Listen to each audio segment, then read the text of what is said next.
The Arizona Territory sun blazed mercilessly over Copper Ridge as Joaquin Jack Firo stood on the platform of his own railroad station, watching the morning freight train disappear into the shimmering desert heat.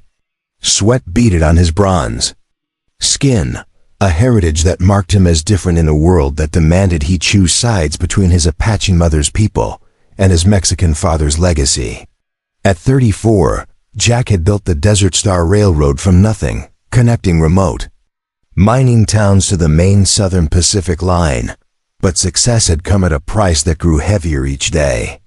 The weight of constantly proving his worth to investors who saw only his mixed blood, the exhaustion of mediating between cultures that viewed each other with suspicion, and the loneliness of occupying a space that existed between worlds but belonged fully to neither. Before we jump back in, tell us where you're tuning in from, and if this story touches you, make sure you're subscribed, because tomorrow I've saved something extra special for you. The telegram crumpled in his weathered hand contained words that made his stomach clench with familiar dread.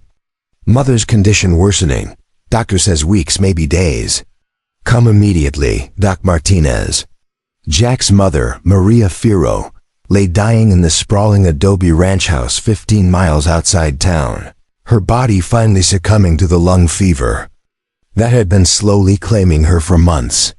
She was the last connection to his Apache heritage, the keeper of stories and traditions that would die with her if he couldn't find someone to help preserve them in her final days. The thought of losing her felt like watching the last bridge between his two worlds crumble into dust. Jack had been raised between worlds, speaking Apache with his mother and Spanish with his father, learning railroad business from Eastern investors while hunting with his mother's brother in the mountains. His childhood had been a constant navigation between the sacred traditions his mother taught him in whispered Apache phrases and the Catholic prayers his father insisted he memorize for Sunday Mass. When the Apache Wars raged through the territory, young Jack had hidden his mother's heritage to protect the family, while simultaneously feeling shame for denying the strength and wisdom that flowed through her bloodline when his father died. In a railroad accident 8 years ago, Jack inherited not just the Desert Star line but the burden of proving that a half-breed could succeed in a white man's industry. He'd married Isabella Morales 3 years ago, a beautiful woman from a prominent Mexican family who understood the delicate balance of frontier politics and loved him despite the complications his heritage brought to their social standing. Isabella had possessed a rare gift for making everyone around her feel accepted and valued, bridging cultural divides with her warmth and intelligence. But Isabella had died in childbirth, along with their son just 18 months later, leaving Jack more isolated than ever. The loss had shattered something fundamental in his soul, robbing him not only of the woman he loved but also of the future they'd planned together, a future where their children would grow up proud of their mixed heritage rather than burdened by it. Isabella's death had also cost him the social acceptance her family connections had provided, leaving him once again navigating the treacherous waters of territorial society alone. Now his mother was dying, and Jack faced a problem that his business acumen couldn't solve. Maria spoke primarily Apache and broken Spanish, suspicious of white doctors and nurses who couldn't understand her spiritual needs or cultural practices. She needed someone who could bridge the gap between her traditional healing ways and modern medicine, someone who could help her prepare for the journey to the spirit world while ensuring she received proper care. The Mexican women in town were either too busy with their own families or too intimidated by Maria's Apache heritage to take on such an intimate responsibility. The few Apache women still living in the area had their own struggles with survival and couldn't commit to full-time care. Jack folded the telegram and walked through the dusty streets of Copper Ridge, past the saloon where railroad workers drank away their wages and told stories that grew more exaggerated with each round, past the general store where suspicious glances followed his every movement and conversations died when he entered, past the church where Father Miguel nodded respectfully, but where Jack never felt truly welcome despite his regular attendance and generous donations. The town owed its existence to his railroad, sprouting from desert sand when his tracks first connected the area's silver mines to major transportation routes. But he remained an outsider too Apache for the Mexican families who valued Spanish. Blood purity, too successful for the white settlers to dismiss as just another Indian. Too proud to apologize for either heritage. At the newspaper office, Jack composed an advertisement that felt like admitting defeat after years of maintaining. Fierce independence. Caretaker needed experienced woman sought to care for elderly Apache woman in final illness. Must speak Spanish or Apache. Cultural sensitivity required. Understanding of traditional healing practices preferred. Generous compensation and room provided. Inquire at Desert Star Railroad Office, Copper Ridge, Arizona Territory. He paid for the notice to run in papers throughout the territory and beyond, knowing that few qualified candidates would be willing to travel to such a remote location for such delicate work. Jack's ranch house sat like a fortress against the desert. Landscape. Built in the traditional Mexican style with thick adobe walls designed to keep out the blazing heat and a red tile roof that gleamed like fire in the afternoon sun, but decorated with Apache artifacts that his mother had insisted on preserving, despite the social complications they created. Stepping inside felt like entering a museum of his own complicated identity. Spanish colonial furniture, carved from dark wood, sat alongside. Apache baskets woven with geometric patterns that told stories of seasonal hunts and spiritual journeys. Catholic saints shared wall space with traditional medicine bundles wrapped in deerskin and blessed by shamans, and the smell of burning sage, mixed with the aroma of Maria's herbal teas that she brewed according to recipes passed down through generations of Apache healers. The main room showcased the uneasy fusion of Jack's dual heritage in every detail. A massive wooden cross hung above the fireplace, but beneath it sat a traditional Apache fire bowl used for ceremonies that predated Christianity's arrival in the Southwest. Photographs of his father's railroad construction crews shared space, with drawings his mother had made of Apache symbols and stories. Books in English and Spanish lined shelves, alongside bundles of medicinal herbs and sacred stones, collected from the mountain places where his mother's people had lived for countless generations. Maria Firo lay in the large bedroom that faced east toward the sacred mountains, positioned so she could see the sunrise that Apache tradition considered essential for spiritual preparation. At 68, she had survived the Apache wars that claimed most of her extended family, the loss of her homeland when the tribe was forced onto reservations, marriage to a Mexican railroad man who respected her culture but couldn't fully understand it, and the constant struggle of raising a mixed-blood son in a world that had no place for such complexity. Her dark eyes still held the fierce intelligence that had helped her navigate decades of cultural upheaval, teaching her son to honor both sides of his heritage while never apologizing for either. "Mio," she whispered in Spanish as Jack knelt beside her bed. "You look troubled. More than usual." Her English was limited by choice rather than ability. She understood the language perfectly, but preferred to communicate in the tongues that carried deeper cultural meaning. She reached out with a trembling hand to touch the worry lines that had deepened around his eyes since Isabella's death, reading the pain and exhaustion that he tried to hide from the world. "I'm trying to find someone to help care for you, Madre," Jack replied in the mixture of Spanish and Apache that had been their private language since childhood, a linguistic blend that reflected the cultural fusion of their family. "Someone who understands our ways, who can help you prepare for the journey while keeping you comfortable." He didn't mention his deeper fear that when she died, he would lose the last person who truly understood both sides of his heritage, leaving him completely alone between worlds that would never fully accept him. Maria studied her son's face with the intensity of someone who had spent a lifetime reading the subtle signs of danger and opportunity in a hostile environment. Preparing and narrating this story took us a lot of time, so if you are enjoying it, subscribe to our channel. It means a lot to us now. Back to the story. "You're afraid I'll die alone, like Isabella did," she said softly, her voice carrying the weight of a mother's understanding. "But death is not something to fear when you've lived fully, when you've honored the spirits and loved deeply. What you should fear is living without understanding who you truly are, without embracing all the gifts your mixed blood provides." She gestured toward the window where the afternoon sun cast long shadows across the desert landscape that had shaped both their lives. Jack frowned, leaning closer as he sensed his mother was about to share something important. "What do you mean, Madre? What haven't you told me?" His mother had always been mysterious about certain aspects of his father's background, deflecting questions about relatives who might have survived the various conflicts that had shaped the region, speaking in vague terms about connections that reached beyond their immediate family. "Your father had family in Mexico, connections to people who understood the railroad business before he ever came north to seek his fortune," Maria said, her voice growing weaker with the effort of speaking, but her words carrying unusual urgency. "There are things you need to know about your heritage, about why certain people might seek you out, about why the spirits might send help when you need it most. Your father's family.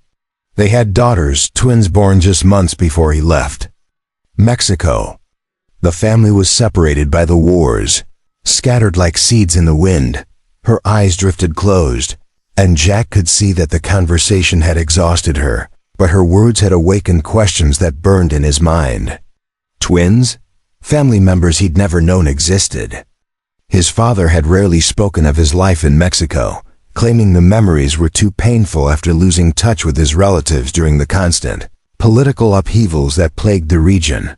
As evening approached, Jack sat on the wide veranda that wrapped around the ranch house, watching the desert transform from blazing heat to cool shadows painted in shades of purple and gold. Coyotes called in the distance, their voices carrying ancient songs across the vast landscape, and the wind carried the scent of sage and creosote that his mother said held the spirits of all who had lived and died in this harsh but beautiful land. Somewhere out there, he hoped, was a woman capable of caring for his mother with the respect and understanding she deserved. While his mother's condition dominated Jack's personal concerns, his professional responsibilities demanded attention that he struggled to provide with the focus and energy that had built his success. The Desert Star Railroad had grown from a single spur line connecting one silver mine to the main Southern Pacific route into a network of tracks serving 6 mining towns, 2 cattle ranches, and several agricultural settlements scattered across the territory. But recent developments threatened everything he'd built over the past decade of backbreaking work, political maneuvering, and financial risk-taking. Larger railroad companies were moving into Arizona territory with the inevitability of a desert storm, backed by Eastern capital that dwarfed Jack's resources and political connections that reached into the highest levels of territorial and federal government. The Atchison, Topeka, and Santa Fe Railway had begun negotiating to buy out smaller, independent lines, offering prices that seemed generous on the surface, but would effectively eliminate local ownership and control.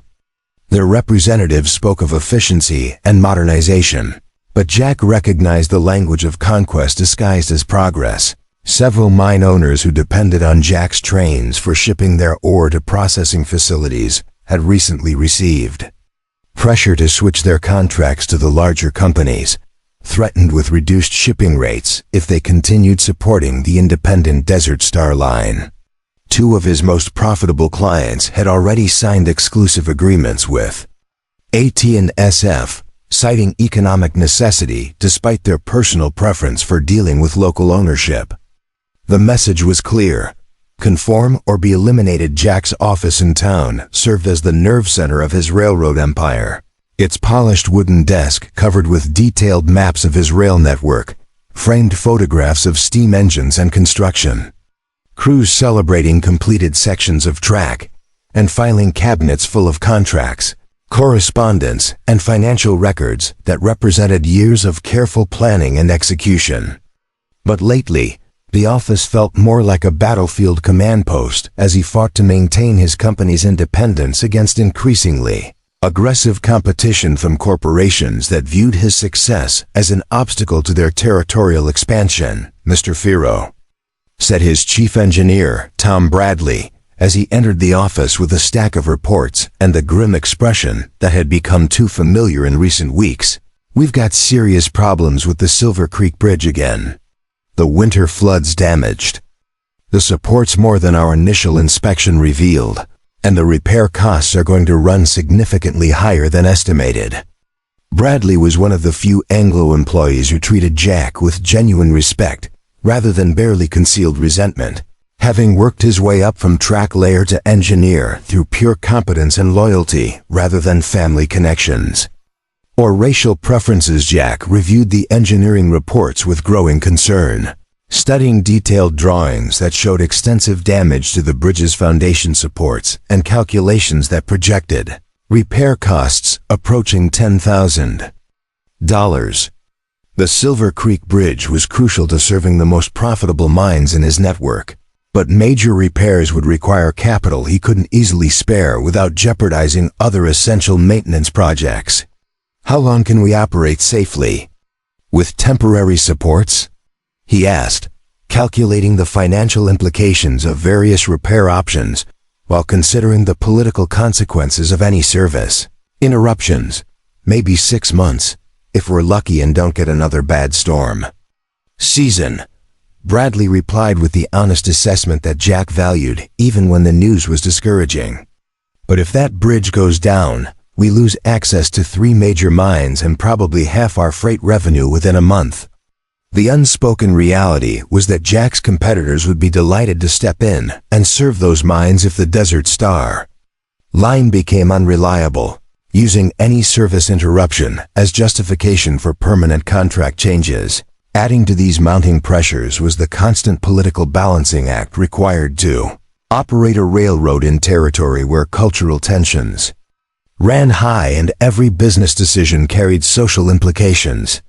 Mexican families appreciated Jack's bilingual employees and his respect for their communities, but some Anglo settlers resented doing business with a half-breed, regardless of his success, spreading rumors about his reliability and loyalty that undermined confidence in his company.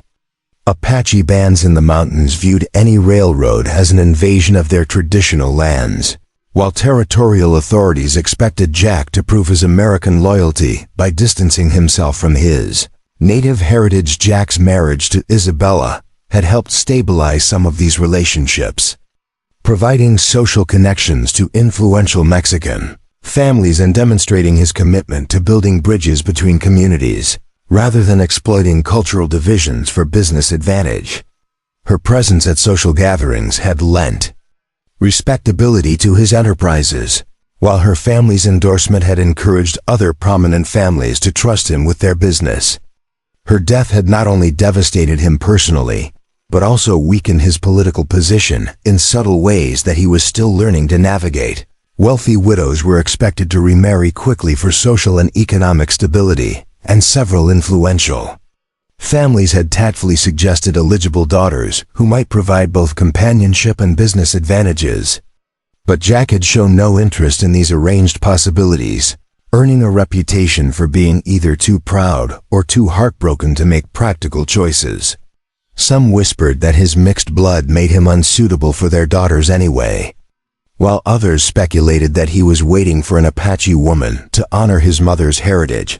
As he worked late into the evening, reviewing contracts and financial projections by lamplight while the desert wind rattled the windows, Jack couldn't escape the feeling that his business empire was as fragile as his mother's failing health.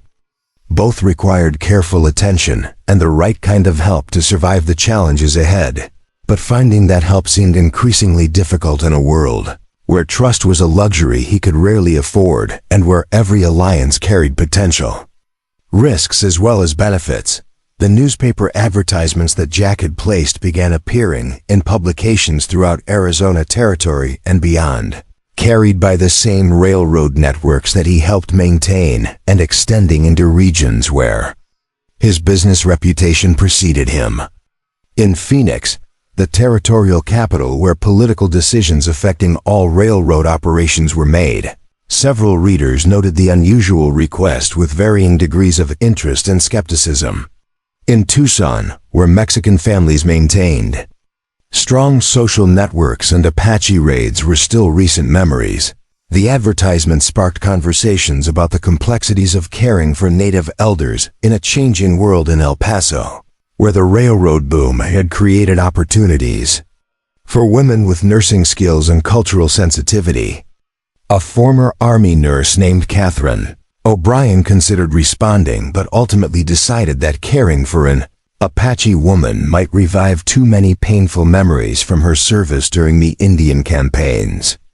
In Santa Fe, where territorial society blended Spanish colonial traditions with American territorial government, several prominent families discussed the advertisement over dinner tables, debating whether such work was appropriate for respectable women. The advertisement also reached newspapers in New Mexico Territory, Colorado mining towns, and even California cities where railroad connections made communication possible across vast distances. In Las Cruces, a former schoolteacher named Sarah Williams considered the opportunity seriously, drafted a response letter, but never sent it after her husband expressed concerns about the dangers of living so close to Apache territory.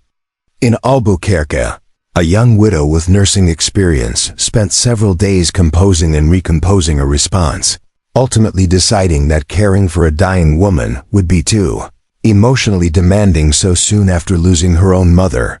But in Santa Fe, at a small boarding house near the historic plaza where travelers of many backgrounds shared temporary accommodations, a woman named Esperanza Essie Morales read the advertisement with growing excitement and recognition that this opportunity might provide exactly what she needed. She had been searching for work that would take her away from New Mexico, away from memories and obligations that had become too painful to bear since losing the most important person in her life. 80 months earlier, Essie had been living quietly in Santa Fe for 6 months, working as a seamstress in a shop that served both Mexican and Anglo customers, trying to rebuild her life after a series of devastating losses that had left her emotionally and financially adrift. The advertisement's requirements for Spanish language skills and cultural sensitivity matched her background perfectly. She had grown up in a border town where Apache, Mexican, and Anglo cultures intersected, learning to navigate between different worlds with the flexibility that survival demanded. The generous compensation promised would provide the financial independence she desperately needed to start fresh somewhere new. More importantly, Essie felt drawn to the idea of helping another woman face death with dignity and cultural respect. Having recently experienced the loss of someone who had meant everything to her, she possessed practical nursing skills learned during a yellow fever epidemic that had swept through her hometown, spoke fluent Spanish and enough Apache phrases to communicate basic needs and comfort, and had extensive experience caring for elderly relatives in her extended family network. Her background seemed ideally suited for the position, almost as if fate had prepared her for this specific opportunity. What the advertisement couldn't convey, and what Essie couldn't know as she drafted her careful response letter, was that her decision to travel to Copper Ridge would set in motion a chain of revelations that would transform 2 lives forever. She emphasized her language skills, cultural background, and experience with elderly care in her letter, but she omitted certain details about her past that seemed irrelevant to the position, details that would prove to be the most relevant aspects of her entire history. As Essie sealed her letter and arranged for passage on the next stagecoach to Arizona Territory, she felt the familiar mixture of hope and anxiety that had accompanied every major decision in her turbulent life. She was traveling toward an unknown future, motivated by practical necessities and a genuine desire to help, unaware that she was also traveling toward a confrontation with the past that would challenge everything she thought she understood about family, identity, and the mysterious ways that love could survive even death. The letter traveled by railroad and stagecoach across the desert Southwest, carried by the same transportation networks that Jack Fero had helped build and maintain. Passed between postal clerks and stage drivers who formed the communication lifelines of the frontier. Within a week, it would reach his office in Copper Ridge, offering him hope for his mother's care and setting in motion events that neither he nor Essie could have anticipated. Sometimes the most profound changes in life arrived disguised as practical solutions to immediate problems, and sometimes the people we most needed to find were already searching for us across the vast distances of the American frontier. The Arizona Territory stagecoach lurched violently as it navigated the treacherous mountain pass leading into Copper Ridge, its wooden wheels grinding against loose rock and sending clouds of red dust billowing behind the struggling horses. Inside the swaying coach, Esperanza Essie Morales gripped the leather seat with white knuckles, her traveling bag clutched protectively against her chest as she tried to maintain her composure despite the punishing journey that had already lasted 3 grueling days across some of the most unforgiving terrain in the American Southwest. Essie had departed Santa Fe with high hopes and careful plans, but the reality of frontier travel had quickly challenged her expectations. The first day's journey had been manageable, passing through familiar New Mexican landscapes and stopping at established way stations where Mexican families provided meals and fresh horses. But as the stagecoach crossed into Arizona territory, the terrain became increasingly hostile. Jagged mountain peaks that seemed to scrape the sky, desert valleys where the sun beat down with murderous intensity, and narrow canyon passes where Apache warriors had once ambushed unwary travelers. Her fellow passengers on this final leg of the journey included a traveling preacher named Reverend Williams, who spoke incessantly about bringing civilization to the heathen wilderness, a whiskey drummer whose breath reeked of his own product, and whose conversation grew increasingly inappropriate as the miles passed, and a stern-faced woman named Mrs. Patterson, who claimed to be joining her husband at a mining claim, but whose nervous glances and carefully guarded baggage suggested she might be fleeing some undisclosed trouble. "First time in Apache country, miss?" the whiskey drummer asked with a leering grin that revealed several missing teeth, his bloodshot eyes lingering on Essie's travel-worn dress in a way that made her skin crawl. Dangerous territory for a pretty young woman traveling alone. Indians still raid these parts, and they got particular appetites for senoritas like yourself. His crude laugh prompted disapproving looks from the other passengers, but no one spoke up in Essie's defense. Essie met his gaze steadily, drawing on reserves of strength that had carried her through much worse situations than dealing with a drunken traveling salesman. "I'm not traveling for pleasure," she replied firmly, her voice carrying just enough edge to discourage further conversation. "I have business in Copper Ridge, and I'm perfectly capable of handling whatever challenges arise." She had learned years ago that showing fear or vulnerability only invited more aggressive behavior from men who mistook courtesy for weakness. The stagecoach driver, a grizzled man named Pete Martinez, who had been running this route for over a decade, called down warnings about the dangerous stretch ahead. "Hold tight, folks. Devil's Canyon coming up, and the road gets mighty narrow. Keep your heads down and your prayers ready. This is where the Apaches like to test strangers' courage." His words sent a chill through the passengers, but Essie felt a strange sense of anticipation rather than fear. She was entering the land where Apache culture still held sway, where her destination's dying matriarch had lived according to traditions that predated European arrival by centuries. As the stagecoach descended into the canyon, Essie caught her first glimpse of the landscape that would soon become her temporary home. Red rock formations towered overhead like ancient cathedrals, their surfaces carved by wind and water into fantastic shapes that seemed to shift and change in the afternoon light. Desert vegetation clung to seemingly impossible slopes, prickly pear cactus, barrel cactus, and ocotello plants that looked like giant spiders frozen in stone. Hawks circled overhead, riding thermals that rose from the superheated canyon floor, their cries echoing off the rock walls like voices from another world. The stagecoach finally emerged from the canyon as the sun began its descent toward the western horizon, painting the sky in shades of orange and purple that seemed to set the entire landscape ablaze. Ahead, nestled in a valley where a seasonal creek provided enough water to support human settlement, lay Copper Ridge, a rough collection of adobe buildings, wooden storefronts, and mining structures that represented the latest chapter in the Southwest's ongoing transformation from wilderness to civilization. Copper Ridge sprawled across the valley floor like a hastily assembled collection of architectural styles and cultural influences, reflecting the diverse populations that had been drawn to the area by silver mines, railroad construction, and the promise of opportunity in an untamed land.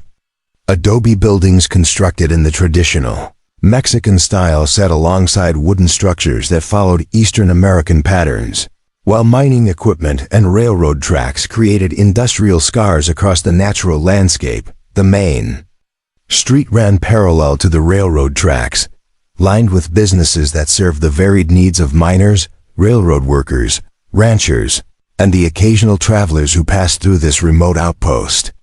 The Desert Star Railroad Depot occupied a prominent position at the center of town, its red brick construction and well-maintained appearance suggesting prosperity and permanence in a region where many structures looked temporary and hastily built. As the stagecoach pulled up to the depot, Essie observed the evening activity that characterized frontier communities.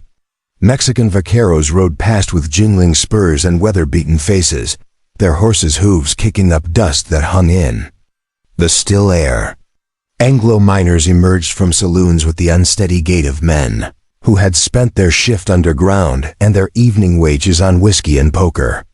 Apache women wrapped in colorful blankets moved through the shadows with the quiet dignity of people who had learned to navigate between worlds, selling handmade baskets and pottery to tourists and traders. The depot itself bustled with activity, as workers loaded freight cars with ore from the local mines, their voices mixing Spanish, English, and Apache phrases in the polyglot communication style that characterized frontier commerce. Steam locomotives hissed and clanked as they prepared for nighttime departures, their headlights cut in through the gathering darkness like mechanical stars. Essie gathered her belongings and stepped down from the stagecoach, her legs trembling slightly from the long journey and her heart racing with anticipation and nervousness. The dry desert air filled her lungs with scents of sage, dust, and wood smoke from cooking fires, while the sounds of the busy depot surrounded her with evidence of the thriving community that had grown around Jack Firo's railroad operations. "Ma'am," called a voice from behind her, and Essie turned to see a well-dressed Mexican gentleman approaching with a concerned expression. "Are you by chance Anita Morales?" "I'm Doc Martinez, and I received word that you might be arriving today." The doctor's appearance was reassuring: clean clothes, intelligent eyes, and the kind of professional demeanor that suggested competence and trustworthiness. "Yes, I'm Esperanza Morales," she replied, extending her hand in greeting while studying the doctor's face for any signs of the prejudice or condescension she had learned to expect from some medical professionals. "I'm here about the caretaking position for Senora Firo. Is she... How is her condition?" The question carried more weight than casual inquiry, reflecting Essie's genuine concern for the woman she had traveled so far to help. Doc Martinez's expression grew grave as he gestured toward a buggy waiting nearby. "I'm afraid her condition has deteriorated since Mr. Firo placed the advertisement. The lung fever has progressed rapidly, and she may have only days or weeks remaining. She's been asking for someone who can understand her cultural needs, someone who can help her prepare for the journey according to Apache traditions." His words carried the weight of professional assessment, tempered by genuine compassion, as they climbed into the buggy for the ride to the Firo ranch. Doc Martinez provided additional details about Maria Firo's condition and the challenges that lay ahead. She's a remarkable woman, one of the few Apache survivors who managed to maintain her cultural identity while adapting to the changes that swept through this territory. Her son Jack has been struggling to care for her while managing his railroad business, but he lacks the cultural knowledge and language skills that she needs in her final weeks. The buggy rolled through the outskirts of town, past small ranches and mining claims where oil lamps flickered in windows and families gathered around evening fires. The landscape gradually became more desolate as they traveled toward the Firo Ranch, with only the occasional coyote call breaking the desert silence. Essie found herself wondering about the man who had placed the advertisement, the Half-Apache railroad owner who had built a successful business while navigating the complex cultural dynamics of territorial society. The Firo ranch house appeared out of the desert darkness like a fortress of civilization imposed upon the wilderness, its adobe walls and red tile roof illuminated by oil lamps that cast warm golden light across the wide veranda. The structure was larger and more substantial than Essie had expected, suggesting prosperity and permanence rather than the rough frontier existence she had imagined. Carefully tended gardens surrounded the main building, where desert plants had been arranged with an eye for both beauty and practicality. As the buggy pulled up to the main entrance, Essie caught her first glimpse of Joaquin Firo emerging from the house to greet them. Even in the lamplight, she could see that he was a man of impressive physical presence, tall and broad-shouldered, with the kind of confident bearing that came from years of commanding respect in a challenging environment. His mixed heritage was evident in his features, the high cheekbones and dark eyes that reflected his Apache bloodline, combined with the lighter skin and refined features inherited from his Mexican father, Senorita Morales, Jack said as he approached the buggy, his voice carrying a mixture of hope and cautious assessment. "Thank you for making the journey. I know it couldn't have been easy to travel such a distance based on a newspaper advertisement." He extended his hand to help her down from the buggy, and Essie was struck by the strength and warmth of his grip, as well as the genuine gratitude in his dark eyes. "I'm grateful for the opportunity to help," Essie replied, studying Jack's face in the lamplight and feeling an unexpected flutter of recognition that she couldn't quite place. There was something familiar about his features, something that stirred memories she couldn't immediately identify. "How is your mother this evening?" Doc Martinez mentioned that her condition has worsened since you placed the advertisement. Jack's expression grew troubled as he gestured toward the house. "She's been asking for you since we received your letter. She seems to sense that help is coming, and she's been more alert than she's been in weeks. But she's also been saying strange things about family connections and people from the past. I'm not sure if it's the fever or something else." His words carried the weight of a son watching his mother slip away while grappling with mysteries he couldn't solve. As they entered the ranch house, Essie was immediately struck by the unique blend of cultures that defined the Firo family's living space. Apache artifacts shared wall space with Catholic religious icons, while Mexican colonial furniture was arranged alongside traditional Native American blankets and pottery. The air was filled with the scent of burning sage and herbal teas, creating an atmosphere that felt both sacred and welcoming. "The room we've prepared for you is just down the hall from my mother's bedroom," Jack explained as he led her through the house, carrying her traveling bag with the same courtesy he would show any honored guest. "She sleeps very lightly now, and she often calls out in Apache during the night. I thought you should be close enough to respond quickly if she needs assistance."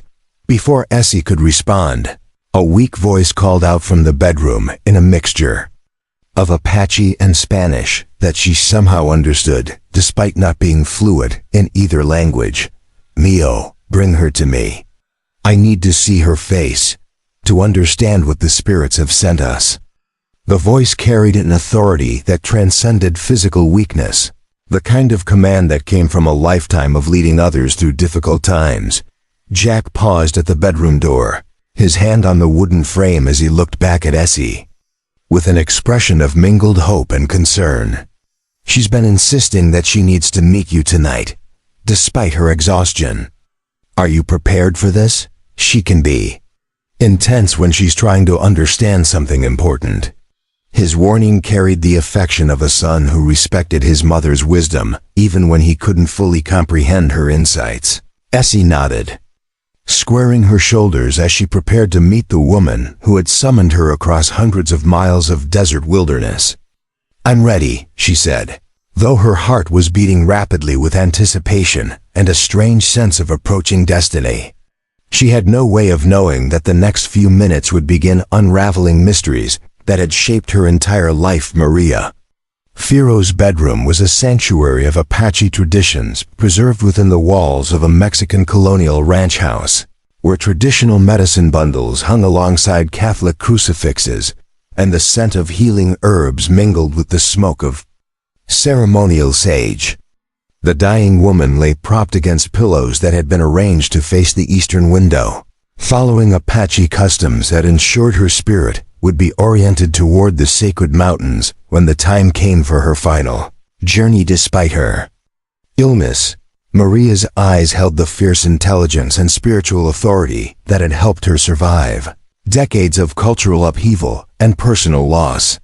Her weathered hands rested on blankets woven with traditional Apache patterns, while her silver hair was braided with ribbon and small ornaments that carried ceremonial significance.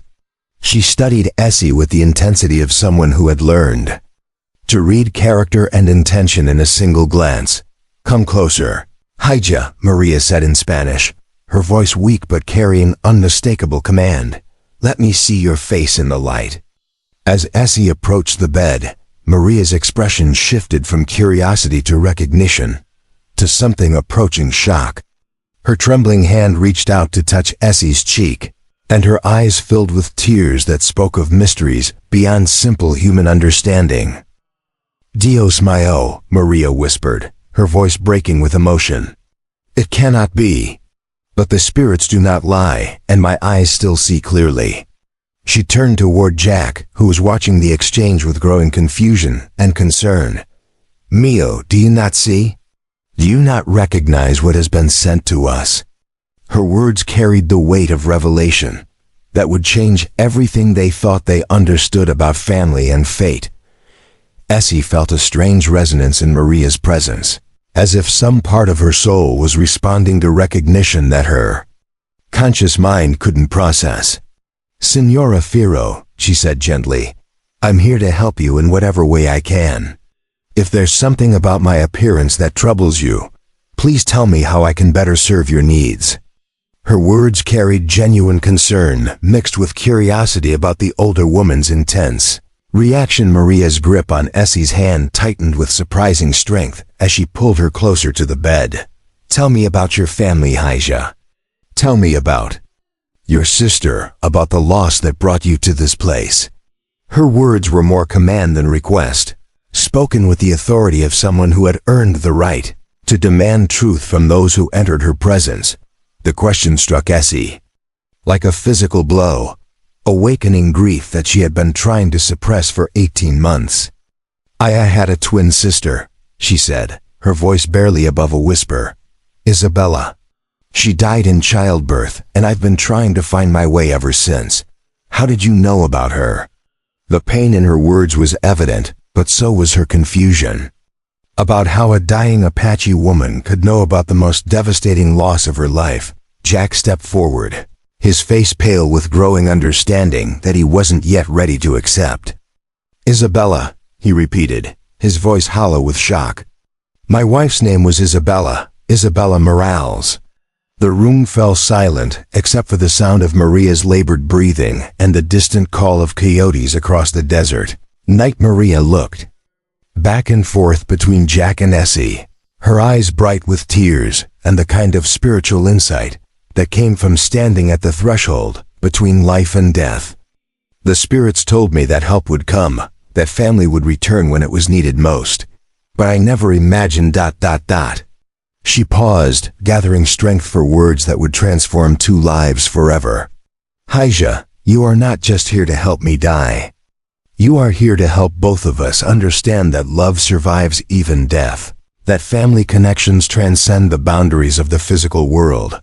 Essie's legs gave out, and she sank into the chair beside Maria's bed, her mind reeling with implications that she couldn't yet process.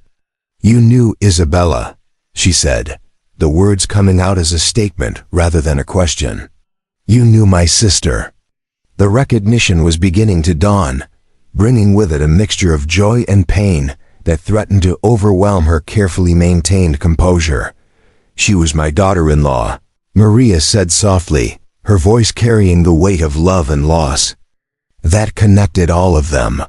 She was the light of Jack's life, the bridge between his two worlds, the woman who helped him understand that love could heal the divisions created by prejudice and fear.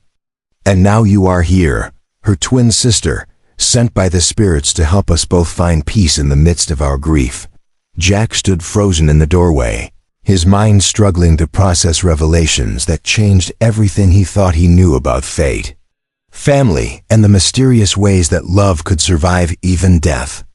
He was looking at his beloved Isabella's twin sister, the woman whose absence had tormented Isabella during her final months, the sister she had spoken of constantly and longed to reconcile with before it was too late. The silence in Maria's bedroom stretched like a taut wire as the three people grappled with revelations that seemed too profound to be mere coincidence. The oil lamp flickered, casting shifting shadows across the walls where Apache symbols and Catholic icons seemed to dance in the wavering light, while outside the desert wind carried the ancient songs of coyotes and nightbirds across the vast landscape. Essie's hands trembled as she reached into her traveling bag and withdrew a small daguerreotype that she had carried with her. Throughout the long journey from Santa Fe, the photograph showed two young women with identical features, but different expressions, one laughing with joy and confidence, the other serious and contemplative. This is the last photograph we had taken together, she said, her voice breaking with emotion. Just before I left for Teachers College in Denver. Isabella was so proud that I had the opportunity to get an education, to make something of myself in the world. Jack took the photograph with shaking hands, studying the faces of the two sisters with the intensity of a man seeing ghosts made flesh. She kept a copy of this picture beside our bed, he said, his voice thick with emotion. She would look at it every night before saying her prayers, and she would tell me stories about your childhood together, about the dreams you shared and the promises you made to each other. He looked up at Essie with eyes that held a mixture of grief and wonder. She blamed herself for the distance that had grown between you, for the harsh words that were spoken the last time you saw each other. The argument was my fault, Essie said, tears streaming down her face as she finally confronted the guilt that had been consuming her for years. I was angry that she was getting married so young, that she was choosing family over the education and career opportunities that were finally becoming available to women like us. I said terrible things about her choices, about throwing away her potential for a man and a life that would limit her possibilities. The words came out in a rush, as if she had been holding them back for months, and could no longer contain the flood of regret and self-recrimination. Maria reached out to take both Jack's and Essie's hands, her touch creating a connection that seemed to transcend the physical boundaries between them. The spirits do not bring people together to punish them for past mistakes, she said with the authority of someone who had learned to read the deeper currents of human experience. They bring healing when hearts are ready to receive it, when love is strong enough to overcome pride and fear.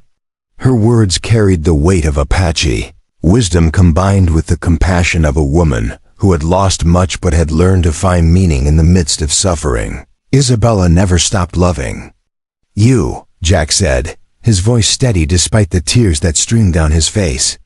Even when she was dying, she spoke of you constantly, wondering where you had gone, hoping that you would forgive her for the choices she had made. She made me promise that if I ever found you, I would tell you that she understood your anger and that she never stopped believing in your dreams. His words carried the weight of a promise kept, and a love that had survived even death. Essie collapsed forward, her body shaking with sobs that seemed to come from the deepest places of her soul. "I should have been here," she cried, her voice muffled by the blankets on Maria's bed. "I should have swallowed my pride and come home to make things right between us.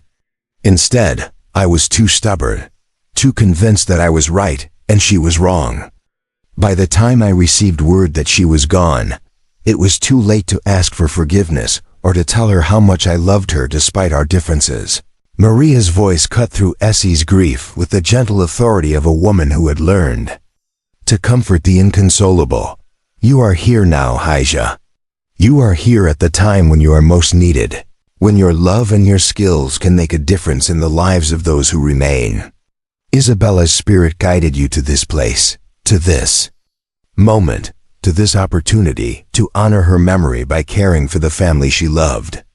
Her words carried the power of spiritual insight combined with practical wisdom. Jack knelt beside Essie's chair, his own grief intertwining with hers as they both confronted the reality of love that transcended death and family connections, that could survive even the deepest wounds. "She would want us to help each other," he said, his voice carrying the certainty of someone who had learned to trust in the enduring power of love. "She would want you to know that you are not alone in your grief, that there are people who understand your loss and who need your strength and compassion." The desert wind outside seemed to carry voices from the past and promises for the future. While inside the ranch house, three people began the slow process of healing that would transform their individual sorrows into shared hope. The night was far from over, and there were still many revelations and challenges ahead. But something fundamental had shifted in the space between them, the recognition that love could survive even death, and that family connections could transcend. The boundaries of time and space dawn broke over the Firo Ranch with the gentle persistence of desert sunrise, painting the adobe walls in shades of gold and amber while casting long shadows across the carefully tended gardens where Apache medicinal plants grew alongside Mexican herbs and wildflowers. Essie had barely slept during her first night in the house, her mind churning with the revelations that had transformed her understanding of fate, family, and the mysterious ways that grief could lead to unexpected healing. She rose before the sun fully cleared the eastern mountains, drawn by the soft sounds of Maria's restless sleep and the ingrained habits of a woman who had learned to anticipate others' needs before they were spoken. Moving quietly through the house, Essie began preparing the herbal tea that Doc Martinez had recommended for Maria's breathing difficulties, combining traditional Apache remedies with modern medical knowledge in a way that honored both healing traditions. The kitchen was a masterpiece of cultural fusion, with Mexican pottery sharing space with Apache baskets, while modern cooking implements sat alongside traditional grinding stones and medicinal herb bundles. As Essie worked, she found herself thinking about Isabella moving through these same spaces, preparing meals for Jack and caring for Maria, with the same gentle attention that had characterized her approach to everything she loved. She stood exactly where you're standing now, came Jack's voice from the doorway, startling Essie from her reverie.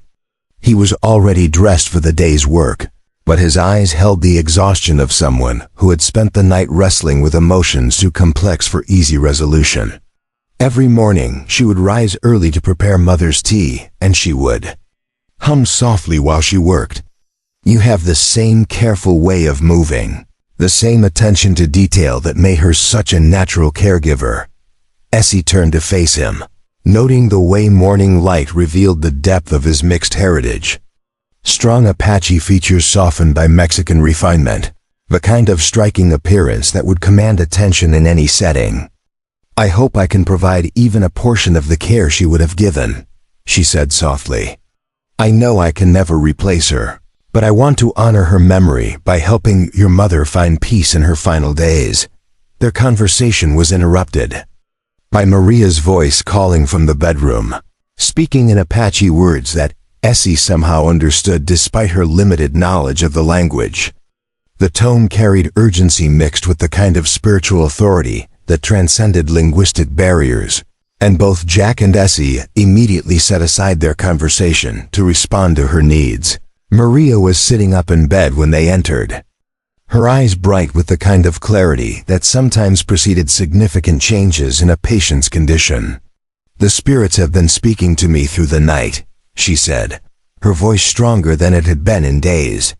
"They tell me that the time for preparations has come, that I must share certain knowledge before my strength fails completely." "Hija," she said, looking directly at Essie, "you must learn the songs and prayers that will help my spirit find its way to the ancestors over the following days." Essie found herself immersed in intensive cultural education as Maria shared Apache traditions that had been passed down through generations of women who had learned to preserve their heritage despite constant pressure to assimilate. The dying woman's energy seemed to ebb and flow like desert tides, but during her lucid moments, she spoke with the urgency of someone who knew that time was running out. "The Apache way teaches us that death is not an ending, but a transformation," Maria explained as Essie helped her sip the herbal tea that eased her breathing. "The spirit continues its journey, but it needs proper guidance to find its way to the place where ancestors wait. These songs," she said, beginning to hum a melody that seemed to carry the weight of centuries, "these prayers, these ceremonies, they are the bridge between this world and the next." As the days passed and Essie settled into the rhythm of caring for Maria, Jack found himself caught between conflicting emotions that threatened to overwhelm his carefully maintained composure. On one hand, he was deeply grateful for the skilled and compassionate care that Essie provided to his mother, whose condition had stabilized somewhat under her attentive ministrations. On the other hand, he was struggling with the uncomfortable reality that spending time with Isabella's twin sister was awakening feelings that he wasn't prepared to confront. The physical resemblance between the sisters was undeniable, but the differences in their personalities became more apparent as Jack observed Essie's interactions with Maria and her approach to the challenges of frontier life. Where Isabella had been naturally social and diplomatic, skilled at navigating the complex social dynamics of territorial society, Essie was more introspective and direct, preferring honest conversation to social maneuvering. "She's not Isabella," Jack reminded himself repeatedly as he watched Essie tend to Maria with the kind of gentle efficiency that spoke of extensive experience with challenging situations. "She's her own person, with her own strengths and her own life experiences. I can't allow myself to confuse my grief for my wife with whatever feelings I might be developing for her sister." But despite his rational understanding of the situation, Jack found himself drawn to Essie's quiet strength and the way she seemed to bring peace to his mother's final days. Meanwhile, Jack's business responsibilities continued to demand attention that he struggled to provide while managing the emotional intensity of his personal situation.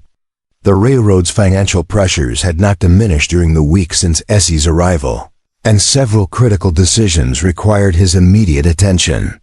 The Silver Creek Bridge repairs could not be postponed indefinitely, and 2 more mining operations had signed exclusive shipping contracts with his competitors. "Mr. Firo," said Tom Bradley during one of their morning meetings at the depot, "I hate to press you about business matters when you're dealing with your mother's illness, but we need to make some decisions about the bridge situation. The temporary supports are showing stress fractures, and we can't guarantee safe passage much longer." His words carried the weight of professional responsibility, mixed with personal concern for his employer's welfare. Jack stared at the engineering reports spread across his desk, but his mind kept drifting to the scene he had witnessed that morning. Essie sitting beside Maria's bed, singing softly in Spanish while the dying woman smiled with peaceful contentment. The contrast between the harsh realities of business competition and the gentle intimacy of end-of-life care seemed to symbolize the divided nature of his entire existence. That evening, as Jack returned to the ranch house after his long day, at the depot, he found Essie sitting on the veranda, watching the sunset paint the desert landscape in shades of red and gold. Her presence brought a sense of peace that helped counteract the stress of his business pressures, but it also intensified the emotional conflict that was becoming increasingly difficult to ignore. "How is Mother today?" he asked, settling into the chair beside her with the kind of easy familiarity that had developed during their weeks of shared caregiving. "She seemed more alert this morning when I left for town, but I know her condition can change quickly." His question carried the weight of a son who was trying to balance professional responsibilities with personal devotion. "She had a good day," Essie replied, her voice carrying the gentle exhaustion of someone who had spent hours providing intensive care. "She ate more than usual, and she was able to sit up for several hours while I helped her with some traditional beadwork that she wanted to finish before the end comes. She's been working on a pair of moccasins that she says are meant for someone special, though she won't tell me who they're for." The meeting with the bank president the next morning confirmed Jack's worst fears about the financial pressures that were threatening to destroy everything he had built over the past decade. Samuel Morrison, the Territorial Bank's chief lending officer, was a fair man who had supported Jack's ventures in the past, but his responsibility to the institution's shareholders limited his ability to extend credit beyond prudent business practices. "Jack," Morrison said as he reviewed the loan application and supporting documents, "you know I have tremendous respect for what you've accomplished with the Desert Star Line, but I have to be honest about the current situation. The railroad industry is consolidating rapidly, and smaller independent operations are facing unprecedented challenges. The bank's board is nervous about extending additional credit to any railroad that doesn't have guaranteed contracts with major mining operations." Jack studied the financial projections that Morrison had prepared, seeing his own fears reflected in the stark numbers that documented declining revenue and increasing operational costs. "What would it take to secure the financing we need for the bridge repairs?" he asked, though he suspected he already knew the answer. The question carried the desperation of a man who was watching his life's work slip away. Morrison's expression grew even more serious as he consulted additional documents that detailed the bank's lending requirements. "We'd need to secure the loan against the railroad's rolling stock, the depot properties, and probably your personal ranch as well. Even then, the board would want to see signed contracts guaranteeing sufficient freight volume to service the debt payments." Jack left the bank with a heavy heart, knowing that he was facing the possible loss of everything he had built while simultaneously dealing with his mother's approaching death and the emotional complications of his growing feelings. For Essie, the confluence of professional and personal crises seemed designed to test every aspect of his character and resilience. "You look troubled, Mio," Maria said as Jack entered her bedroom to check on her condition. Despite her physical weakness, her eyes still held the sharp intelligence that had helped her navigate decades of challenges. "The railroad problems are getting worse, aren't they?" Her question carried the insight of someone who had learned to read her son's emotional state regardless of his attempts to hide his concerns. Jack settled into the chair beside her bed, his shoulders sagging with the weight of accumulated stress. "The bridge situation is forcing some difficult decisions," he admitted, knowing that his mother would see through any attempt to minimize the seriousness of the situation. "I may have to put the ranch up as collateral to secure the financing we need, and even then, there's no guarantee that we can save the railroad." Maria reached out to take his hand, her touch conveying the strength and comfort that had sustained him through every crisis of his life. "Sometimes the spirits test us by taking away the things we think we cannot live without," she said softly. "But they also provide us with the relationships and connections that we truly need to survive. You have been so focused on building your business empire that you may have forgotten the importance of family, of love, of the connections that transcend material success." As the evening settled over the ranch house with its customary desert stillness, Essie found herself alone with Maria while Jack attended to urgent business. correspondence that had arrived on the afternoon stage. The dying woman's condition had stabilized somewhat during the past few days, but her lucid moments were becoming more precious as they occurred less frequently. "Haisha," Maria said, her voice carrying the urgency of someone who knew that time was running out for important conversations.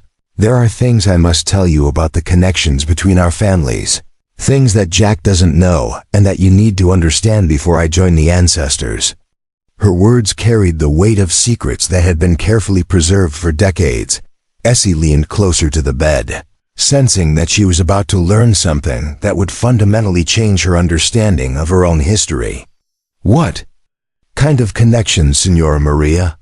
You've already told me that our fathers were cousins, that our families were separated by the Mexican Revolution. What else is there that I need to know?" Her questions carried the anticipation of someone who had spent years feeling disconnected from her roots. Maria's eyes held a mixture of sadness and wonder as she began to speak about events that had shaped the lives of people she had loved across decades of separation and loss. "Your grandmother, Elena Morales, was my closest friend when we were girls in Mexico. We were like sisters, sharing everything, supporting each other through the changes that came with growing up in a world where women had few choices about their own destinies. When the revolution came, we promised each other that we would find a way to keep our families connected. No matter how far apart we might be scattered." "Elena was my grandmother's name," Essie said, her voice filled with wonder as she began to understand the depth of the connections that had brought her to this place. "She died when I was very young, but my mother used to tell me stories about her strength and wisdom, about how she had helped other women survive the hardships of frontier life.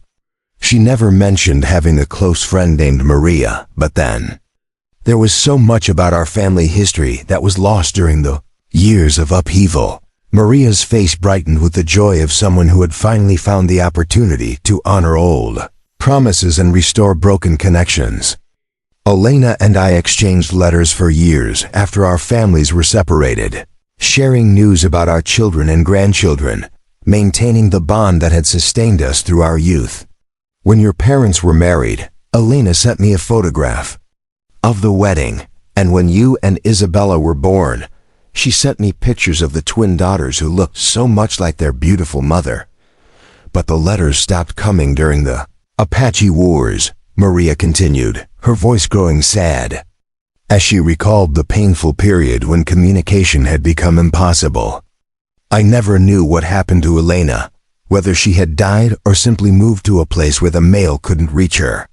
For years, I wondered about her family, about whether her granddaughters had survived the hardships of frontier life." Essie felt tears streaming down her face as she began to understand the full scope of the connections that had brought her to this moment. "So when Jack placed the advertisement for someone to care for you, and I responded ... She began, her voice trailing off as the implications became clear. "It wasn't just coincidence that brought me here. It was the fulfillment of promises made by women who loved each other decades ago, the restoration of family connections that had been severed by circumstances beyond anyone's control. The spirits do not deal in coincidences." "Haisha," Maria said, with the authority of someone who had learned to recognize the deeper patterns that shaped human destiny. "They respond to love, to loyalty, to the promises that people make to each other across time and space. Elena's spirit has been guiding you toward this place, toward the family connections that you need to heal your own grief and to help Jack understand that love survives even death." The storm that swept across the Arizona territory in late November brought with it a ferocity that tested the structural integrity of every building in its path, and the Firo ranch house was no exception. Rain drummed against the red tile roof with relentless intensity, while wind howled through the gaps between adobe walls, creating an atmosphere of elemental power that seemed to awaken the spirits of the desert itself. Inside the house, Essie found herself dealing with a practical problem that would lead to the most shocking revelation, yet water was dripping through the ceiling of her bedroom. steadily pooling on the wooden floor despite her efforts to catch it with pots and pans borrowed from the kitchen. The leak appeared to be coming from the attic storage area above, where decades of accumulated belongings had been stored and forgotten by successive generations of the Firo family. Jack was in town dealing with an emergency at the railroad depot, where high winds had damaged several freight cars, leaving Essie to handle the household crisis alone. "Signora Maria," Essie called softly as she entered the older woman's bedroom. "I'm going to need to go up into the attic to see where this water is coming from. The leak is getting worse, and I don't want it to damage anything important." She had been hesitant to leave Maria alone for extended periods, but the practical demands of maintaining the house during the storm required immediate attention. Maria's eyes brightened with a clarity that had become increasingly rare as her condition deteriorated. "Be careful up there, Haija," she said, her voice carrying an unusual note of anticipation. "There are many old things stored in that space, things that have been waiting for the right person to find them. Sometimes the spirits use storms to reveal what needs to be discovered." Her words carried the mysterious quality that had characterized many of her recent statements. Ceci climbed the narrow wooden ladder that led to the attic space, carrying an oil lamp that cast dancing shadows across the accumulated belongings of multiple generations. The attic was larger than she had expected, stretching across most of the house's upper level, and filled with trunks, boxes, and furniture that had been carefully preserved despite years of storage. As she moved toward the area where the leak seemed to be originating, her lamp illuminated a collection of items that told the story of the Firo family's complex history. Apache artifacts sat alongside Mexican colonial furniture, while American territorial documents shared space with traditional Native American ceremonial objects. Photographs in ornate frames showed family members spanning several decades, their faces reflecting the cultural diversity that had characterized the Southwest's evolution from wilderness to civilization. But it was a particular trunk, pushed far back under the eaves and partially hidden by a canvas tarp, that drew Essie's attention with almost magnetic force.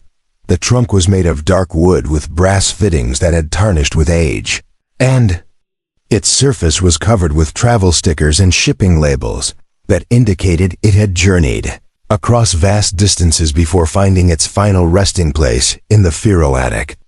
As Essie moved closer to examine the water damage in that area, she noticed that the trunk's lid had been partially opened, revealing glimpses of carefully preserved contents that seemed to call out for investigation. Inside the trunk, wrapped in protective cloth and arranged with the care of someone who understood their precious nature, were bundles of letters tied with ribbon, photographs in protective sleeves, and personal items that spoke of intimate family relationships.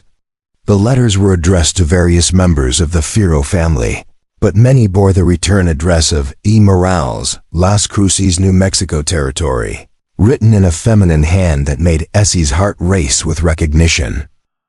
With trembling fingers, Essie opened the first letter, dated 15 years earlier, and began to read words that would transform her understanding of everything she thought she knew about her family's history. "My dear Maria," the letter began, "I hope this finds you and your family in good health. I have wonderful news to share. My granddaughter, Isabella, has just announced her engagement to a young man named Joaquin Firo. When she told me his name, I nearly fainted with joy, realizing that he must be your son, the boy you wrote about so lovingly in your letters." Essie's hands shook as she continued reading, the implications of the letter's contents washing over her like a physical blow. Her grandmother Elena had known about Jack's family for years, had been corresponding with Maria throughout Isabella's courtship and marriage, and had been planning a reunion that would bring the separated branches of their extended family back together. But the letters stopped abruptly 3 years ago. Around the time of Isabella's death, the next bundle of letters revealed even more shocking information.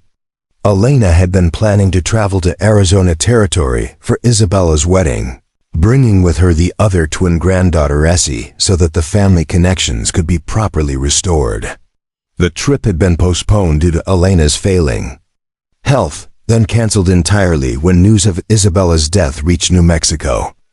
Elena had died soon after, taking with her the knowledge of the family connections that might have brought healing to everyone involved. But the most devastating discovery came in the final bundle of letters, correspondence between Elena and Maria that had been exchanged during the months leading up to Isabella's death. Elena had written about her concerns regarding the estrangement between her twin granddaughters, expressing her hope that bringing the family together would heal the wounds that had divided Isabella and Essie during their last conversation. Blame myself for not reconciling my granddaughters before Isabella's marriage, Elena had written in her final letter to Maria. The argument between them was so bitter, so filled with harsh words about Isabella's choice to marry young rather than pursue education. Essie disappeared after that confrontation, and I never found her to tell her about the family connections. That might have helped her understand Isabella's decision. If something happens to Isabella, I fear that Essie will carry guilt for the rest of her life, never knowing that her sister died surrounded by love and family. Essie sat surrounded by the scattered letters and photographs, her mind reeling from revelations that challenged every assumption she had made about her family's history and her own place in the larger story. The storm outside seemed to mirror the emotional turmoil inside her as she struggled to process the implications of what she had discovered. Her grandmother had known about Jack's family for years, had been planning reunions that might have prevented the tragedy of Isabella's isolated death.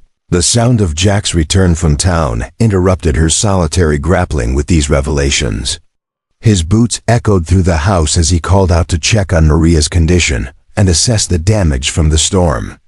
Essie heard him speaking with his mother in rapid Spanish, their voices carrying the warmth and concern that had characterized their relationship throughout Maria's illness. Essie? Jack's voice carried up from the main floor, tinged with concern as he noticed the evidence of the water leak and her extended absence. Are you all right up there? I saw the pots and pans. In your room, how bad is the damage? His practical concern was mixed with the kind of personal attention that had developed between them during their weeks of shared caregiving. Essie climbed down from the attic, carrying several of the most significant letters, her face pale with shock and her hands trembling with the weight of what she had learned. Jack took one look at her expression and immediately stepped forward with concern, his hands reaching out to steady her as she reached the bottom of the ladder. What is it? He asked, his voice filled with alarm as he studied her face. You look like you've seen a ghost. What did you find up there? His questions carried the intuitive understanding of someone who had learned to read the subtle signs of emotional distress in the people he cared about. Not a ghost, Essie replied, her voice barely above a whisper as she struggled to find words adequate to convey the magnitude of her discovery. Letters. Correspondence between your mother and my grandmother that goes back for years. Jack, they knew about each other, about our families, about Isabella and me. They were planning to bring us all together to heal the divisions that had separated our families for generations. Jack's face went pale as he absorbed the implications of her words. Your grandmother knew my mother? They were corresponding about Isabella? His questions carried the shock of someone who was realizing that the tragic isolation of his wife's death might have been prevented if certain information had been shared. Essie handed him the letters with shaking hands, watching as his eyes scanned the familiar handwriting of his mother's correspondence and the unknown but significant words of Elena Morales. They were planning a reunion, she said, her voice breaking with the weight of what might have been. They wanted to bring Isabella and me together to heal the argument that had driven us apart. But the plans were delayed, then canceled, and then she couldn't finish the sentence, couldn't voice the tragic irony of their situation. Jack read several of the letters in silence, his expression shifting from confusion to understanding to something approaching anguish as he grasped the full scope of what had been lost. Isabella died thinking you hated her, he said finally, his voice hollow with the realization. She died believing that she had chosen between family and education, never knowing that there were people working to bring you back together, never understanding that the choice itself was based on a misunderstanding. And I've been carrying guilt for 18 months, thinking I had abandoned my sister in her time of need, Essie replied, tears streaming down her face as she finally confronted the full weight of their mutual tragedy. When all along, there were people who loved us, both who were trying to create healing and connection instead of division and loss.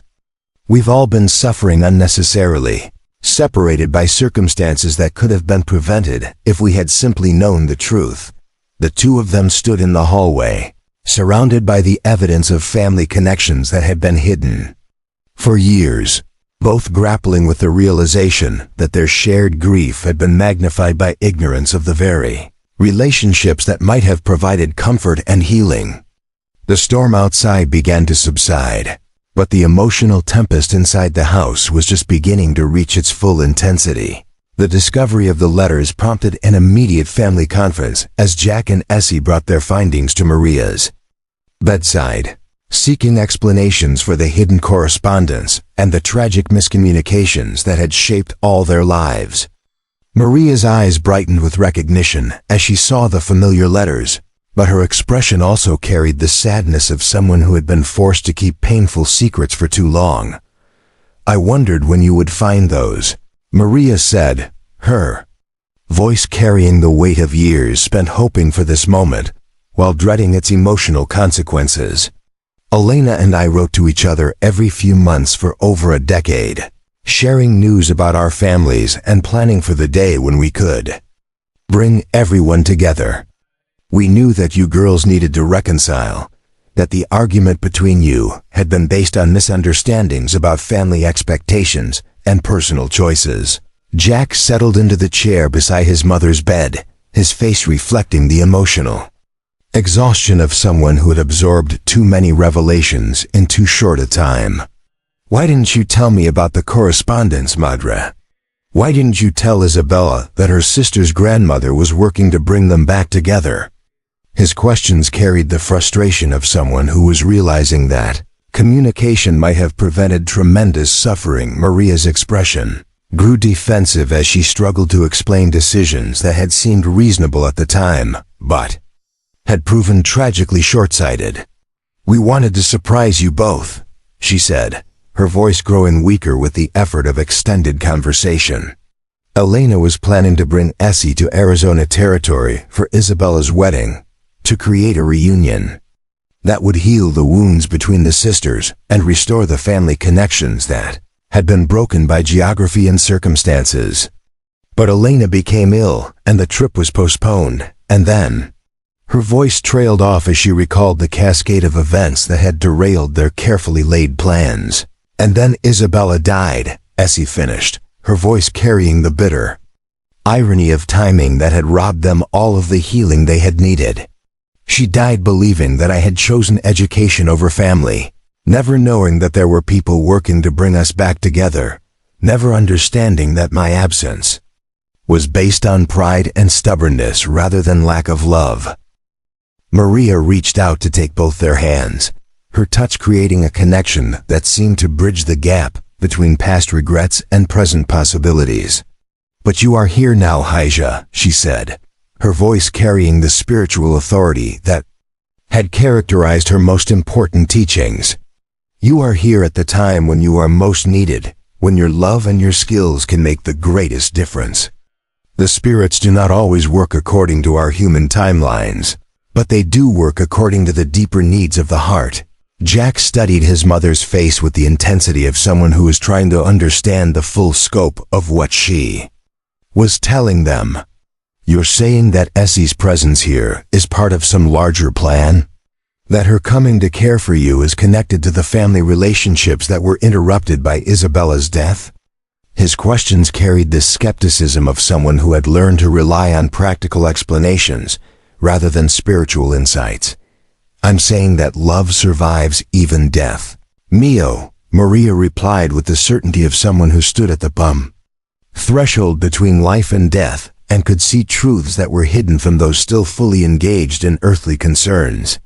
I'm saying that the connections between families, between hearts, between souls who have loved each other, these connections transcend the boundaries of time and space. Isabella's love for both of you has guided Essie to this place, at this time, for purposes that extend beyond my physical care.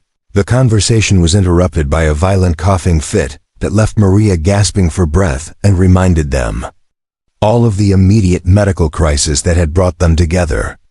As Essie helped Maria sip the herbal tea that eased her breathing, Jack found himself wondering whether his mother's spiritual insights were the product of approaching death or genuine wisdom about the deeper patterns that shaped human destiny. But regardless of the source of Maria's understanding, the practical reality remained that they were all dealing with losses that had been magnified by miscommunication and missed opportunities. The letters from Elena Morales had revealed the tragic irony of their situation, but they had also opened the possibility of healing that might honor the memory of those who had died while creating new connections between those who remained, while the personal revelations continued to unfold within the ranch house. The storm that had brought them to light also created the catalyst for resolving the business crisis that had been threatening Jack's railroad empire. The high winds had damaged several sections of track throughout the territory, including a major bridge owned by the Atchison, Topeka, and Santa Fe Railway that served as their primary route to the eastern markets. Tom Bradley arrived at the ranch the next morning with news that would transform the competitive landscape of Arizona Territory's railroad industry. "Mr. Firo," he said, his voice carrying excitement mixed with professional caution, "the storm damage has created an opportunity that could solve our financial problems. The AT&SF's Colorado River Bridge is going to be out of service for at least 6 months, maybe longer. They're going to need alternative routes to maintain their shipping commitments, and our line is the only viable option for serving the northern mining districts." Jack studied the engineering reports and route maps that Bradley had brought, his mind racing as he calculated the implications of this unexpected development. "Are you saying they're going to want to negotiate a partnership arrangement? That they'll pay us to carry their freight over our tracks?" His questions carried the cautious hope of someone who had learned not to trust apparent good fortune without careful analysis. "Better than that," Bradley replied, his grin reflecting the significance of the opportunity. "They're going to need our services so badly that we can negotiate from a position of strength for the first time in years. We can demand premium rates, guaranteed volume commitments, and maybe even financing assistance for the infrastructure improvements we need to handle increased traffic." The irony of the situation was not lost on Jack. The same storm that had revealed the hidden family connections through Essie's attic discovery had also created the business opportunity that might save his railroad. As he reviewed the preliminary negotiations that Bradley had outlined, Jack found himself thinking about Maria's words regarding the mysterious ways that the spirits worked to provide what was needed at the right time. "Schedule a meeting with the AT&SF representatives for tomorrow afternoon," Jack said, his voice carrying the confidence of someone who had learned to recognize and seize crucial opportunities. "And prepare detailed proposals for both temporary service agreements and long-term partnership arrangements. We're going to use this leverage to secure the future of the Desert Star Line." The business developments provided a welcome distraction from the emotional intensity of the family revelations, but they also created new pressures as Jack found himself balancing the demands of critical negotiations with his mother's deteriorating condition and his growing feelings for Essie. The confluence of professional opportunities and personal challenges seemed to symbolize the complex nature of frontier life, where success and failure, love and loss, often occurred simultaneously. As the day progressed and the railroad negotiations moved forward, Jack found himself thinking about the parallels between business relationships and family connections. Both required trust, communication, and the willingness to work through difficulties rather than abandoning partnerships at the first sign of trouble. The letters from Elena Morales had revealed how family relationships could be damaged by miscommunication and misunderstanding, but they had also shown how love could survive even the most difficult circumstances. That evening, as Jack returned to the ranch house after a successful day of preliminary negotiations, he found Essie sitting beside Maria's bed, reading aloud from one of the letters that had been discovered in the attic. The scene reminded him of the countless evenings when Isabella had provided the same kind of gentle care, but it also represented something new, the possibility of healing that honored the past, while creating hope for the future. The December morning that would mark the beginning of Maria's final journey dawned with unusual clarity, the desert air crisp and still after the recent storms had passed. Inside the ranch house, the atmosphere carried a sacred quality that seemed to acknowledge the approaching transition from life to death. Maria had been drifting in and out of consciousness for 3 days, but when she opened her eyes that morning, they held a peaceful lucidity that spoke of spiritual preparation. "Mio," she called to Jack, her voice barely above a whisper, but carrying unmistakable authority. "Bring me the wooden box from beneath my bed. It is time."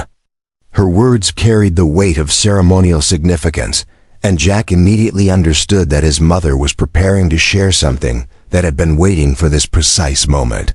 The wooden box was carved with traditional Apache symbols, and had been in Maria's possession for as long as Jack could remember, though she had never opened it in his presence. As she lifted the lid with trembling hands, the contents revealed themselves to be items of profound personal significance: a pair of intricately beaded moccasins, a silver locket containing photographs, and a bundle of letters tied with ribbons that matched the ones Essie had discovered in the attic. "These moccasins were made for Isabella," Maria said, her voice gaining strength from the importance of what she was sharing. "I began them when she first came to this house as your bride, intending them as a gift for her first child. When she died, I could not bear to finish them, but the spirits have shown me that they were meant for someone else, someone who would need their protection and blessing for the journey ahead." Essie approached the bed with reverence, understanding that she was witnessing a moment of profound spiritual significance. The moccasins were works of art, decorated with geometric patterns that told stories of safe passage and divine protection. As Maria placed them in her hands, Essie felt the weight of ceremonial responsibility that transcended their practical function. "These are not just shoes, Haija," Maria explained, her eyes bright with the kind of spiritual insight that came from standing at the threshold between worlds. "They are a bridge between the living and the dead, between the world of the spirits and the world of the flesh. When you wear them, you carry Isabella's blessing with you, and you honor the connections that bind all our families together across time and space." The silver locket revealed photographs that completed the circle of family connections, images of Elena Morales as a young woman, pictures of Isabella and Essie as children, and a daguerreotype of Maria herself taken decades earlier when she was still learning to navigate between Apache and Mexican cultures.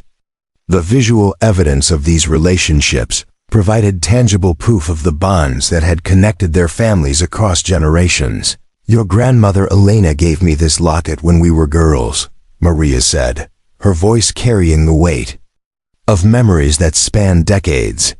"She said it would help me remember that friendship could survive any distance, any hardship, any separation that life might bring. Now I give it to you, so that you will remember that love transcends death, that family connections endure beyond the boundaries of the physical world."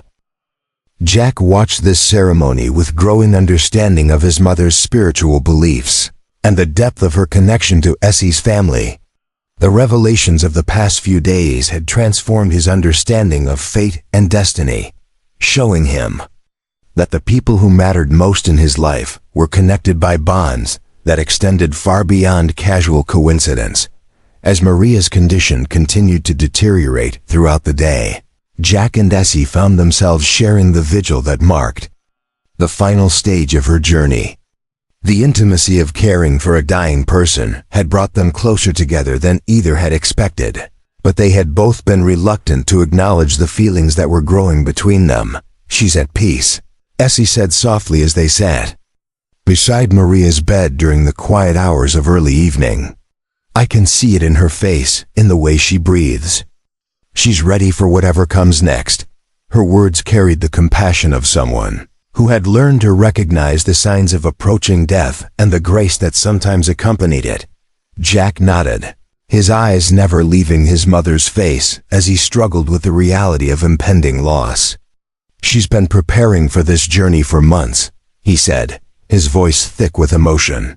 "But I don't think I'm ready to let her go.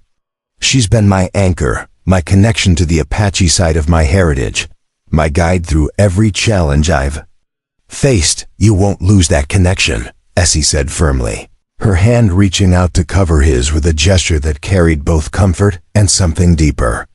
"The wisdom she's given you, the strength she's taught you, the love she's shown you, these things become part of who you are. They don't disappear when the physical presence is gone." Jack turned to look at Essie, his eyes searching her face for signs of the feelings that had been growing between them, despite their attempts to focus solely on Maria's care. "I need to tell you something," he said, his voice carrying the weight of words that could not be postponed any longer. "These past weeks, spending time with you, watching you care for my mother with such dedication, I've developed feelings that I never expected to have again." Essie's breath caught at his words, her heart racing with the acknowledgement of emotions that she had been trying to suppress out of respect for Isabella's memory. "Jack, she began, but he continued before she could finish. "I know it's complicated," he said, his voice carrying the urgency of someone who needed to speak before courage failed him. "I know that you're Isabella's sister, that loving. You might seem like betrayal of her memory, but I believe that she would want us to find happiness together, that she would see our love as a way of honoring rather than replacing what she meant to both of us." Essie's eyes filled with tears as she struggled with the same conflicted emotions that had been tormenting her. "I love you too," she whispered, the words carrying the weight of admission that changed everything between them. "But I'm terrified that I'm trying to take Isabella's place, that I'm using her memory to justify feelings that might be inappropriate." "You're not taking her place," Jack said firmly, his hand tightening around hers. "You're creating your own place, in your own way, based on who you are rather than who she was. Isabella would want us both to be happy, to find love again, to honor her memory by living fully rather than remaining trapped in grief." As the night deepened and Maria's breathing became increasingly labored, the spiritual atmosphere in the ranch house intensified to the point where both Jack and Essie could feel the presence of something beyond ordinary experience. The dying woman's lips moved in barely audible Apache prayers, while her eyes seemed to focus on visions that transcended the physical boundaries of the room. "She's seeing the ancestors," Essie said softly, her voice carrying the awe of someone who was witnessing a mystery beyond human comprehension. "The spirits are coming to guide her across the threshold." Her words reflected the Apache teachings that Maria had shared during their weeks together. Jack held his mother's hand as her breathing grew shallower, speaking to her in the mixture of Apache and Spanish that had been their private language throughout his life. "Go in peace, Madre," he whispered. "Thank you for everything you've given me, for all the love you've shown, for bringing Essie into our lives when we needed her most." Maria's eyes opened one final time, focusing on both Jack and Essie with the clarity of someone who is seeing the deepest truth of their situation. "Love each other," she whispered, her voice carrying the authority of a deathbed blessing. "Honor Isabella's memory by living fully, by creating the family connections that were meant to be. The spirits have brought you together for purposes greater than your individual needs." With those words, Maria Firo passed peacefully from the world of the living to the realm of the ancestors, her final breath carrying the weight of completed purpose and fulfilled destiny. The silence that followed was profound, filled with the presence of love that transcended death, and the recognition that something sacred had been. Witness Jack and Essie held each other as they grieved the loss of the woman who had brought them together, their tears mixing with the understanding that Maria's death had also created the space for new life to begin. The moccasins that Maria had completed for Isabella but given to Essie seemed to symbolize the way that love could be transformed and renewed rather than simply ended by death. As dawn approached, bringing with it the practical necessities of funeral arrangements and legal matters, Jack and Essie found themselves planning not just for Maria's burial, but for their own future together. The revelations of the past few days had shown them that their love was not a betrayal of Isabella's memory, but a fulfillment of the family connections that had been planned by previous generations. "We'll have the funeral according to Apache traditions," Jack said, his voice carrying the strength that came from understanding his purpose. "And then we'll begin the life that Mother wanted us to have together, as family, honoring the past while creating hope for the future." The funeral of Maria Firo became a gathering that transcended the usual boundaries of territorial society. As representatives from Apache, Mexican, and Anglo communities came together to honor a woman who had embodied the possibility of living between worlds with dignity and grace. The ceremony took place at sunrise on a mesa overlooking the desert valley, following Apache traditions that emphasized the continuation of the spirit's journey rather than the finality of physical death. Jack stood beside the traditional burial scaffold, dressed in clothing that reflected both sides of his heritage, Apache ceremonial shirt decorated with traditional beadwork worn beneath a Mexican charro jacket that had belonged to his father. The combination symbolized his acceptance of his complete identity, no longer feeling the need to choose between the cultures that had shaped him. Essie stood beside him, wearing the beaded moccasins that Maria had completed as her final gift, their presence on her feet serving as a visible symbol of the family connections that had brought them all together. Doc Martinez offered prayers in Spanish, while Maria's elderly Apache cousin, who had traveled from the reservation for the ceremony, sang traditional songs that were said to help guide spirits to the place where ancestors waited. The Protestant minister from town spoke about the Christian virtues that Maria had embodied, while Jack himself offered words in the Apache language that his mother had taught him, a blend of gratitude, farewell, and promises to honor her memory. Through the choices he made in the years ahead, she lived between worlds, Jack said, his voice carrying across the assembled mourners with the authority of someone who had learned to speak from the heart. She showed us that it was possible to honor multiple traditions without betraying any of them, to love people from different cultures without losing your own identity.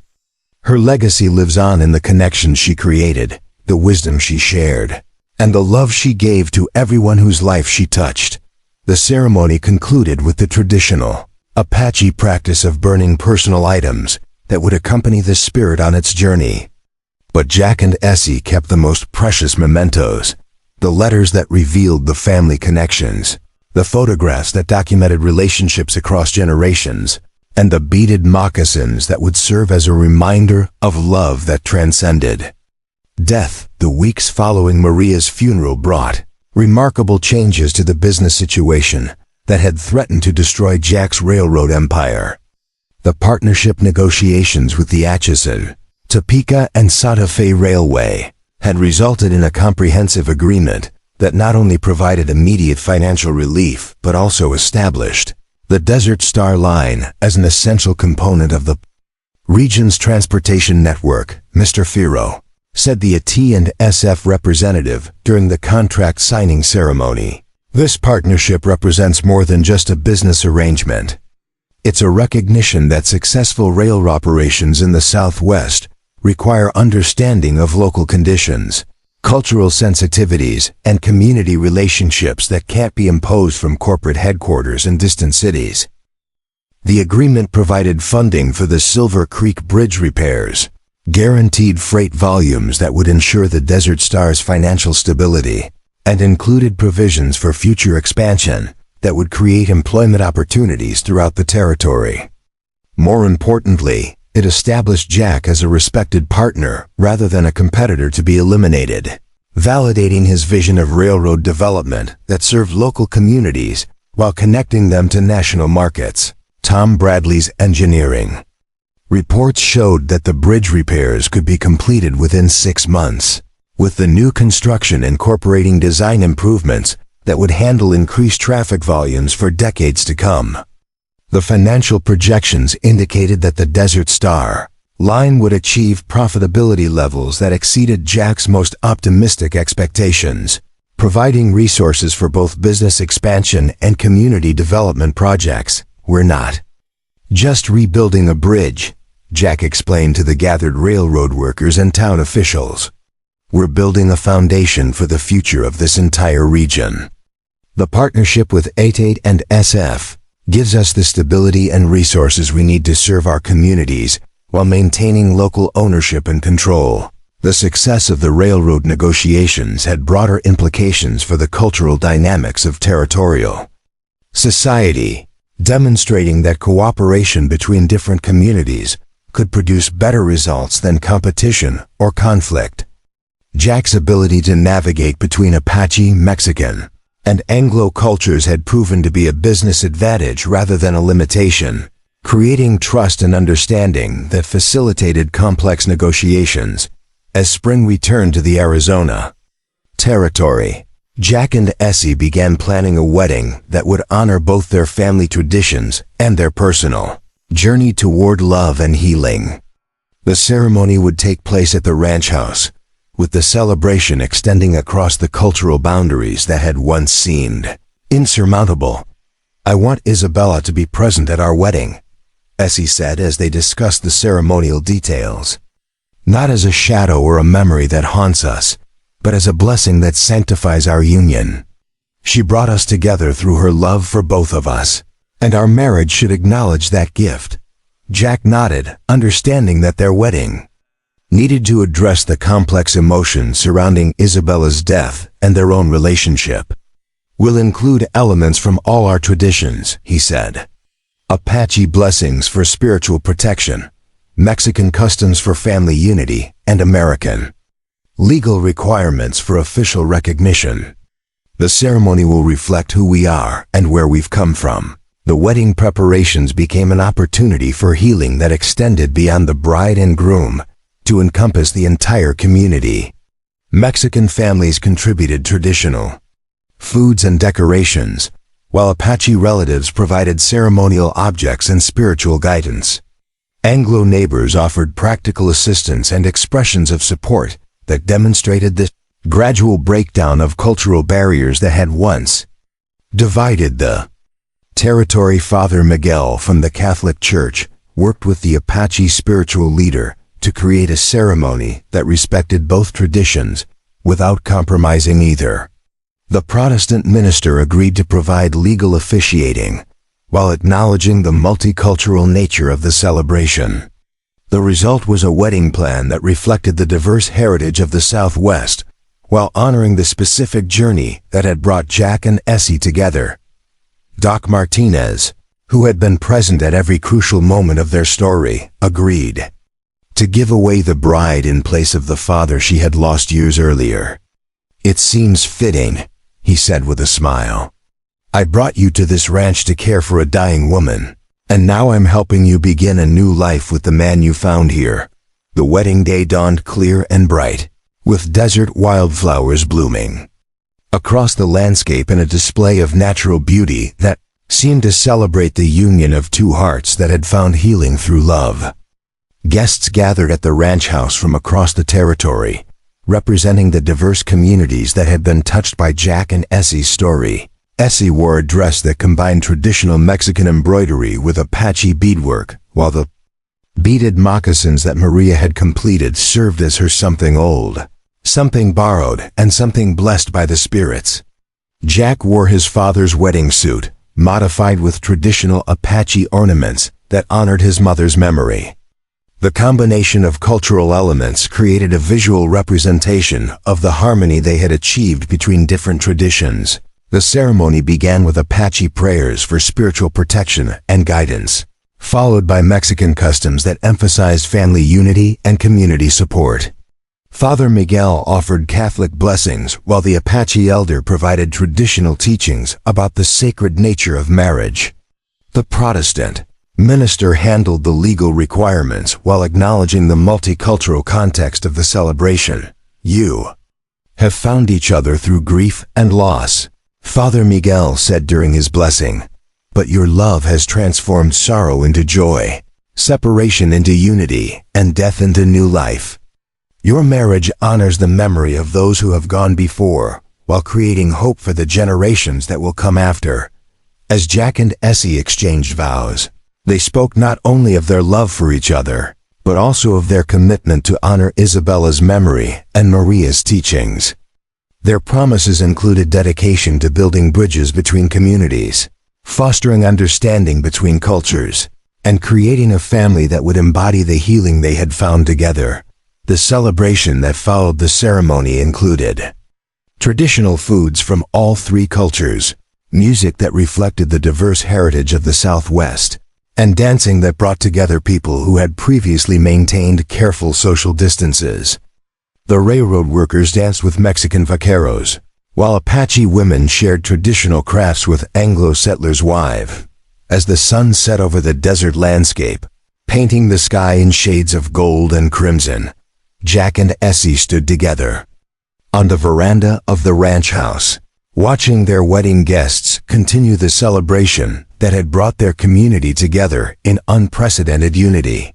The railroad whistle in the distance reminded them of the practical foundation that supported their romantic story, while the desert wind carried the scent of sage and the promise of new beginnings. We did it, Essie said softly, her hand finding Jack's as they observed the scene of multicultural celebration. We created something beautiful from all the pain and loss we've experienced. Maria was right, Jack replied, his voice carrying the peace that came from understanding his place in the larger story. The spirits do work in mysterious ways, bringing people together when they need each other most, healing wounds that seem impossible to heal, creating love from the ashes of grief. The Arizona Territory stretched endlessly before them, a land of opportunity and challenge where cultures met and merged, where the past and future intersected in the eternal present of desert time. Their story had become part of the larger narrative of the American Southwest, a tale of love that transcended death, family connections that survived separation, and healing that honored the past while embracing the future. Up next, you've got two more standout stories right on your screen. If this one hit the mark, you won't want to pass these up. Just click and check them out. And don't forget to subscribe and turn on the notification bell so you don't miss any upload from us.